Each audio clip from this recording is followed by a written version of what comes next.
I had believed throughout the offseason, we talked about this on PFT Live, that the 49ers very much wanted to keep the nucleus, the veteran nucleus, together for one more run.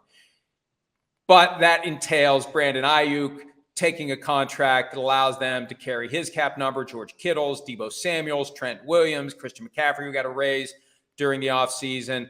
You've got Purdy, who can't be paid, so that makes it easy. You got your defensive guys like Nick Bosa, but you've got Aiyuk, who's there and not practicing, holding in. You've got Trent Williams holding out, and we're a week into this now, and there's no sign of any progress being made with either guy. At some point, it becomes a concern. At some point, Aiyuk's got to practice, and you got to wonder, hey, if they're expecting him to play for $14.1 million this year, is he really going to put the kind of effort, if you're injured at all, I've got no security beyond this year. I'm not playing with this injury. I'm not playing through this injury. I'm not going to give you 100% plus this year because you haven't taken care of me. So they got to figure this out. Fred Warner recently said it's a good problem to have. It's not a good problem to have. You got to have these guys in the fold practicing and getting ready to go. I mean, West is going to be better with Mike McDonald up in Seattle. Rams are coming, and I'd be shocked if they're on a whole lot this year. We saw a lot of potential here. So, let alone Super Bowl hangover and all that. That's a real thing when you lose the Super Bowl. So, of course you want those guys out there. Like, right, with the Trent Williams situation, maybe it's a little bit more. Find some money to splash on the pot for the guy, maybe just for the year. You can maybe kick it to the end of the year, like Teddy KGB, like you always say. Splash a little on there. Close the gap, make them feel better about the year. Aiyuk, I don't see what's going to go on there. I don't see any there's some way he'll get a new contract. He's going to play hardball, sure, but I don't see the 49ers bending much. I don't think Aiyuk has a ton to stand on. It's one special year of play, and I wouldn't say, I don't know if it was even that special last year. It was damn good. But again, you know me, how much is Shanahan and what they devise, and it's a great running game and all of that. I can't think of highlights where I just go, Aiyuk caught a 5-yard pass or a slant route and made it all happen all himself. That's not who he is. He's dependent on the team and the system to a degree. And then I think when you kick on top of, that they drafted Shanahan's guy, Ricky Pearsall, at the end of the first round, right? What do you think they're going to do with him this year? They're going to groom him to take over. And Aiyuk at some point is going to have to play like we talked about. Like, he'll get paid next year no matter what.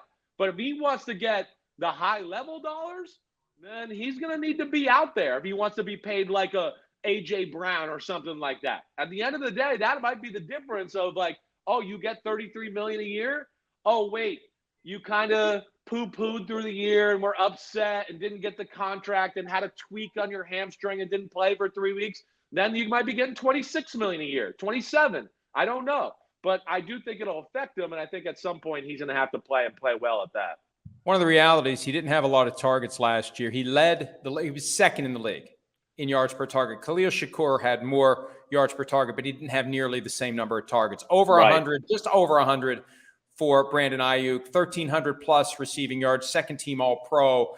And I think part of it is they don't use him as much as maybe they could. Right. And so if we don't plan on using him like Tyreek Hill or Justin Jefferson, why are we paying him like that? I feel like that's where the mental obstacle is coming from for the 49ers. Agreed. They're not in the spot the Cowboys are. The 49ers are like, wait, we still got Deebo.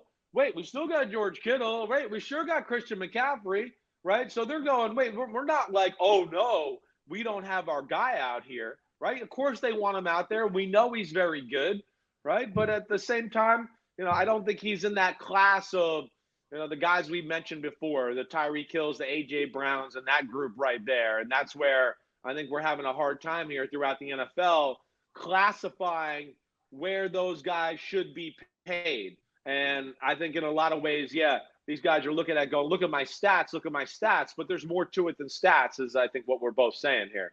One of the points I made not that long ago, and be curious for your thoughts on this as it relates to Aiyuk. I'm a firm believer that you got to get the 49ers' attention by being a squeaky wheel, and he just didn't squeak enough. He asked to be traded a week before camp, and that went nowhere. And then he showed up. He didn't hold out. he showed up and he's holding in. But one of the things I tripped over a couple of weeks ago, Chris, back before the draft, remember we heard that, well, they're talking to somebody, there's some possibility of a trade here. What's going on? My understanding is, as they were trying to negotiate this deal, and all he was looking for at the time was 28. The 49ers were like, well, see if you can get somebody to pay you 28. They found 5 teams that pay him 28. The 49ers just wouldn't do the trade. And you said earlier, those numbers have gone up. 28's gone up. Whatever it was then, the market's changed now, and I think that's another impediment to getting a deal done.